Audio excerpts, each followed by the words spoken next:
Hi, நான் உங்கள் doctor Samson பேசுகிறேன். வீர தீர சூரன். ஸோ படம் வந்து காலையில் ரிலீஸ் ஆகாமல் கொஞ்சம் லேட்டாக ரிலீஸ் ஆகிருக்கு.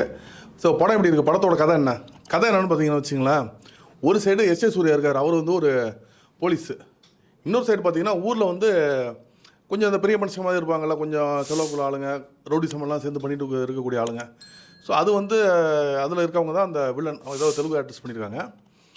இப்போது எஸ் சூர்யா வந்து இந்த நைட்டுக்குள்ளே வந்து இவங்களை என்கவுண்டர் பண்ணுங்கிறது தான் எஸ் சூர்யாவோட குறிக்கோள். ஸோ அவங்க வந்து காப்பாற்றிக்கிறதுக்காக என்ன பண்ணுறாங்கன்னா விக்ரம் நாடி போகிறாங்க. ஸோ விக்ரம் யார், அவருக்கு ஒரு ஃப்ளாஷ்பேக் இருக்குது. ஸோ அவர் ஒரு மிஸ்ட்ரியில் இருக்காருன்னு வச்சுங்களேன். ஸோ இந்த 3 பேருக்கு இடையில தான் இந்த படத்தோட கதை போகுது. படம் வந்து ஒரு க்ரைம் த்ரில்லர். ஃபர்ஸ்ட் ஹாஃப் பார்த்தீங்கன்னா ரொம்பவே சூப்பராக இருக்குது. எங்கேயுமே லேக் இல்லை. படம் சம்பவமாக இருக்குது. ஃபர்ஸ்ட் ஹாஃப் சூப்பராக இருக்குது. இன்டர்வலுக்கு ஒரு 10 நிமிஷம் முன்னாடி பார்த்தீங்கன்னா ஒரு ஃப்ளாஷ்பேக் சொல்கிறாங்க. ஸோ விக்ரமோட ஃப்ளாஷ்பேக்கு.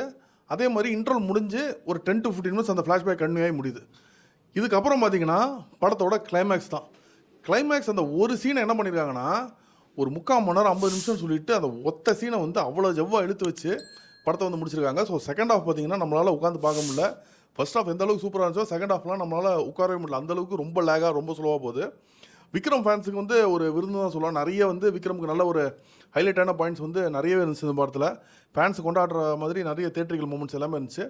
அதே மாதிரி பார்த்தீங்கன்னா அந்த செகண்ட் ஹாஃப்லலாம் தூள் பாட்டெல்லாம் வச்சு அந்த ஃபைட்டில் ஒன்று சின்ன பிட்டு போட்டிருப்பாங்க. அதெல்லாம் வந்து விக்ரம் ஃபேன்ஸுக்கு ரொம்பவே கொண்டாட்டம். அப்புறம் பார்த்தீங்கன்னு வச்சுங்களேன், அந்த ட்ரெய்லரில் வந்து ஒரு சீன் வரும். அவர் வந்து பேர் பாடியில் வந்து நடந்து போவாருங்கிற மாதிரி ஒரு ஷாட் வரும்ல, அந்த சீனை நீங்கள் தேட்டரில் பாருங்கள். இது வந்து நீங்கள் ஓடிடி அதெல்லாம் மொபைல் இதெல்லாம் பார்த்தீங்கன்னா அந்த எஃபெக்ட் சுத்தமாக இருக்காது. அந்த ஒரு சீனையாவது நீங்கள் தேட்டரில் கன்ஃபார்மாக பார்க்கணும். எஸ்பெஷலி விக்ரம் ஃபேன்ஸாக இருந்தீங்கன்னா கண்டிப்பாக தேட்டரில் பாருங்கள். செம்ம மாசு, செம்ம சூப்பர். அது என்ன சீன் நான் சொல்ல போகிறதில்ல, வேறு ரேஞ்ச் சீன். அது செம்ம தரமான ஒரு சம்பவம். அதே மாதிரி பார்த்தீங்கன்னா ஃபஸ்ட்டு 20 மினிட்ஸ்க்கு வந்து விக்ரம் வந்து அவங்க காமிக்கவே இல்லை. விக்ரம் அந்த கேரக்டருக்கான பில்டப் தான் அந்த 20 மினிட்ஸ் போயிட்டே இருக்குது. அதுக்கப்புறம் விக்ரம் வந்து காமிக்கும் போது பார்த்தீங்கன்னா செம்ம சூப்பராக வந்து இருக்குது. இப்போ ரஞ்சித் வந்து தங்கலானில் வந்து தேவையில்லாமல் அந்த ஜாதி விஷயம் அதெல்லாம் உள்ள கிளறி அந்த படத்தையே வந்து கெடுத்து வச்சிட்டாரு. ஸோ விக்ரம் ஃபேன்ஸ் எல்லாம் ரொம்ப வந்து சோகமாக இருந்தாங்க. ஸோ அவங்களுக்கெல்லாம் இந்த படம் வந்து ஒரு கொண்டாட்டமாக இருக்கும். பட் என்னதான் வந்து கொண்டாட்டமாக இருக்கும்னு நான் சொன்னால் கூட ஃபர்ஸ்ட் ஹாஃப் எல்லாருமே கொண்டாடுவாங்க. செகண்ட் ஹாஃப் ஈவன் விக்ரம் ஃபேன்ஸுக்கே வந்து அந்த லேக் கண்டிப்பாக தெரிய தான் செய்யும். அவங்கள அந்த நடுவில் இருக்க பிட்ஸ்லாம் அந்த வந்து ஹை பாயிண்ட்ஸில் வந்து அவங்களால என்ஜாய் பண்ண முடியுமே தவிர ஓவராலாகவே செகண்ட் ஹாஃபில் கொஞ்சம் லேக் இருக்குது. அதை தவிர்க்க முடியல. எஸ் சூர்யா ரொம்ப நல்லா நடிச்சிருக்காரு. இந்த வில்லன் கேரக்டர்ஸாக பண்ணவங்களும் டீசெண்டாக ரொம்ப நல்லா நடிச்சிருக்காங்க. விக்ரம் சொல்ல வேணால் ரொம்ப அருமையாக பண்ணியிருக்காரு.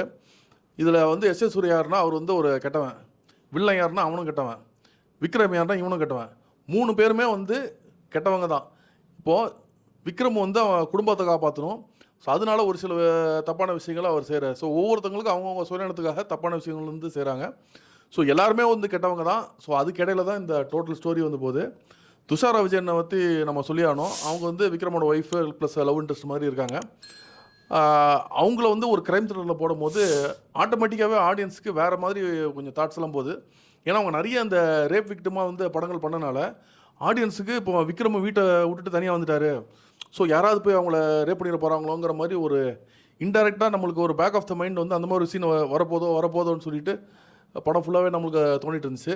இது டேரக்டர் வேணும்னு வச்சாரா இல்லை யதார்த்தமாக அமைஞ்சதான் தெரில. பட் அந்த ஒரு ஃபீல் வந்து அந்த படத்தில் வந்து கொடுத்துச்சு. ஃபர்ஸ்ட் ஆஃப் செம்ம super. General audience Vikram fans எல்லாம் பயங்கரமாக கொண்டாடலாம். செகண்ட் ஹாஃப் இந்த படம் ஒரு ஏமாற்றம். டெக்னிக்கல் சைடு படம் ரொம்பவே சூப்பரு. மியூசிக் ரொம்ப நல்லா இருந்துச்சு. சினிமாட்டோகிராஃபி நல்லா இருந்துச்சு. டிஐ ஒர்க்கு எஸ்பெஷலி படம் வந்து மேக்ஸிமம் நைட்டில் தான் நடக்குது. நைட்டை ரொம்ப சூப்பராக காமிச்சிருக்காங்க படத்தில். ஸோ டெக்னிக்கல் சைடு எந்த ஒரு குறையும் சொல்ல முடியாது. ஸோ இதுதான் உங்களுக்கு படம். First half super, second half வந்து ஒரு ஏமாற்றம். இந்த வீடியோ பிடிச்சிருந்துச்சுன்னா லைக் பண்ணுங்க, ஷேர் பண்ணுங்க, கமெண்ட் பண்ணுங்க. ரஃபி தியேட்டரை மறக்காம சப்ஸ்கிரைப் பண்ணிருங்க. பெல் பட்டனை கிளிக் பண்ணிருங்க.